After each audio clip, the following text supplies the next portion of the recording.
সময় চুপ করে থাকার বিষয়টা তোমার উপর অবধারিত করে নাও, ফাইন্নাহু মাতওয়াদাতুন লিশ-শাইতান, কারণ এই কাজের মধ্য দিয়ে শয়তান বিতাড়িত হয়ে যায়।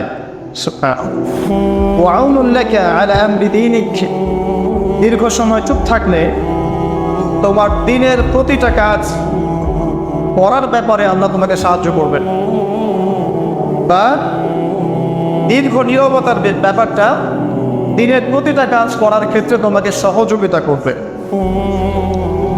কুলতু, আমি বললাম, জিদনি ইয়া রাসূলুল্লাহ, ইয়া রাসূল সাল্লাল্লাহু আলাইহি ওয়াসাল্লাম, আমাকে আরো বাড়িয়ে দিন, আরো কিছু বলুন, আরো কিছু ওসিয়ত করুন।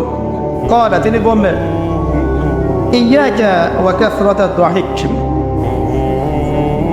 সাবধান থাকবে, বেশি বেশি হাসবে না। ফাইন্নাহু ইউমিতুল কলিব, কারণ যারা অধিক পরিমাণে হাসা